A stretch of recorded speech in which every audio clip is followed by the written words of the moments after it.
Are you tired of your doctor telling you it's all in your head? Are you tired of going from doctor to doctor and not knowing the answer to your symptoms and even having your doctor gaslight you? Mold toxicity could be the reason for your symptoms. Hi, I'm Dr. Micah Yu, board certified integrative rheumatologist, and mold can be causing a lot of symptoms such as brain fog, chronic fatigue, joint aches, muscle aches, and beyond. In this video, we're going to be talking about the health damage that mold can do to your body that your doctor will never talk to you about.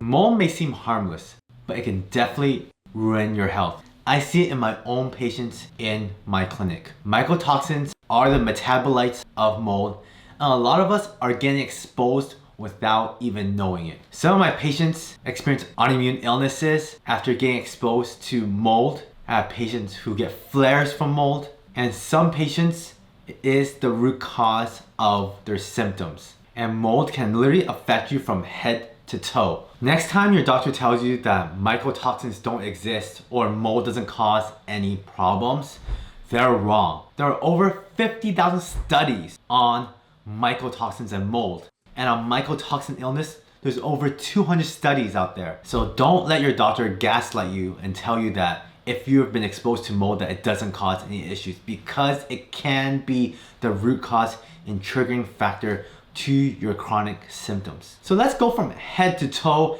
and talk about the manifestations of mycotoxin illness and what mold can do to your health and body. So starting from the brain, mold can cause brain fog, memory problems, difficulty concentrating, and also anxiety and depression. And it could contribute to ADHD also. Mold can also affect your hearing and your ears and cause something called tinnitus, where you get ear ringing. And it can also cause visual issues as well. I have seen mold affect the sinuses of my patients where they get recurrent chronic sinusitis and also nasal congestion, all because of mold. And they go see their ENT doctor, which is their ear, nose, and throat doctor, and they get put on multiple rounds of antibiotics, and they do get better, but it keeps coming back over and over again. And that's because mold is a root cause issue for this chronic sinusitis, but it's not treated, it's not tested, so patients are suffering over and over again through many years without any answer. When you get mold toxicity, you can also have shortness of breath and potentially a chronic cough as well that won't go away. And patients with mold toxicity can have altered immune systems where they can get recurrent infections much easier and experience flu-like symptoms as well. Now, some of the symptoms that I talked about, not everyone has to get these symptoms. Every mold patient will be different. Some will experience brain fog, others will experience chronic sinusitis. Something that I see quite often in my clinic is chronic fatigue. One of the root causes of chronic fatigue is from mold. And let me be honest with you, Western medicine does suck at figuring out chronic fatigue. There is no medication for fatigue. It's really, you need proper diet, mind-body medicine, supplements, and herbs, and finding out the root cause of why you have chronic fatigue. Is it an inflammatory issue? Is it an autoimmune issue? Is it a hormonal issue? Or is it mold? So mold can be the root cause of chronic fatigue. That's one of its manifestations. Also, GI problems can manifest from mold involvement as well, including IBS, bloating, and abdominal pain, and also food sensitivities as well. So be aware that mold can be the root cause of these symptoms. And I know many of you have been going from doctor to doctor suffering for 5, 10, 20 years with these symptoms with no answer whatsoever and never had a doctor ask you about mold exposure. So that's something to think about. Patients can also get muscle aches, joint pain, and arthritis from mold exposure. I have a patient who has rheumatoid arthritis and she does flare after getting mold exposure, and every time she goes back to her moldy home, she flares with her rheumatoid arthritis. And when she moves away, her rheumatoid arthritis does get a lot better by 80% or more. So please think about mold when it comes to your autoimmune condition as a root cause. And some patients will have bladder issues as well, difficulty urinating, and even interstitial cystitis cropping up from potential mold exposure as a triggering factor. And these are just some of the symptoms of mold from head to toe. Testing for mold can include a number of different labs. Dr. Shoemaker brought this information on mold to the forefront of integrative medicine about 10 to 15 years ago.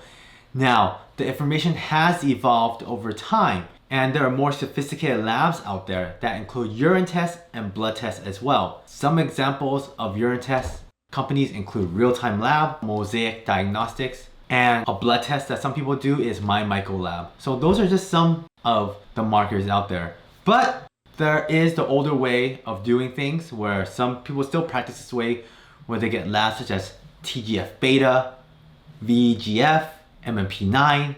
They also get a visual test as well to see if there is mold exposure.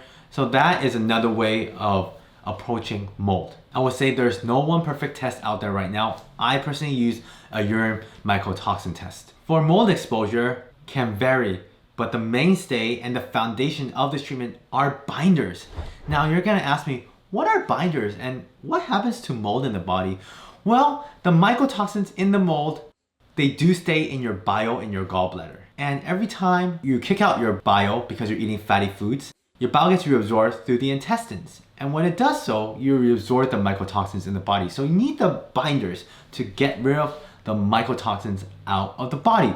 So binders can include charcoal, clay, chlorella, humic fulvic acid. It can include cholestyramine and Welchol, which are medications. And also, some practitioners like to use antifungal treatments such as itraconazole, fluconazole, nystatin as examples. Mycotoxin treatment is a very long time. It's at least 6 months to a year long treatment. And patients do get better over time. But it is a journey, it's not a quick fix overnight. And you do have to move out of your moldy environment if you do have mycotoxin illness and mycotoxin as a triggering foundation to your symptoms. And sometimes patients do have to throw away their furniture because the furniture is infested with the mold. And to find out whether you have mold or not, you can get inspectors to find mold because the mold doesn't always have to be visible to your eye. It doesn't have to be on the walls. It can be in your drywall. It can be in your HVAC system. Those are places that people don't think about. It can also be in your car, especially if your car's been flooded, a lot of water exposure. I do have patients who do have moldy cars. It can make them very, very sick. And one thing you want to be aware of is if you have sprinklers and it's spraying the wall consistently, you can get mold in your drywall that way as well. And leaking pipes is another big factor also. Now, this conversation with your doctor can be very difficult because they will not believe you. You have to find an integrative doctor, a functional medicine doctor, or a naturopathic doctor who will believe in mycotoxins. I myself, I look for mycotoxins in my patients, especially if they have an exposure. But also it's found in patients who don't remember they have exposure as well.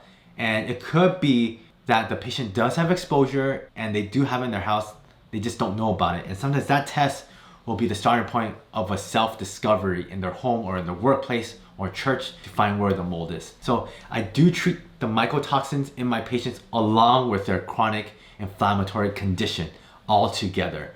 And I would say this is a very unique way of practicing because there are not many rheumatologists that practice this way. And I feel like that is the future of integrative medicine if rheumatologists want to go down this pathway. But it is a lot of learning, a lot of self-discovery as a physician like myself. So I want to hear from you. Please comment below. Do you have mold exposure? What happened to you? How'd you get better? And do you think it's causing your autoimmune issue? In this channel, I bring a lot of information on integrative medicine that I hope you will learn from. And if you learned something from this channel, you enjoyed this video, please hit the like button and hit the subscribe button so you can get the notification on my videos. I'm gonna keep putting these videos out for you and put a lot of effort in because I know you're gonna learn something from my channel. And if you wanna see me as a patient, please go to drlifestyle.org and please go to myautoimmunemd.com. If you wanna learn from my courses, watch my summit, and also be part of my membership program that I'll be having because I want you to get the most updated information on integrative health and autoimmune conditions as well. All right, I'll see you guys next time.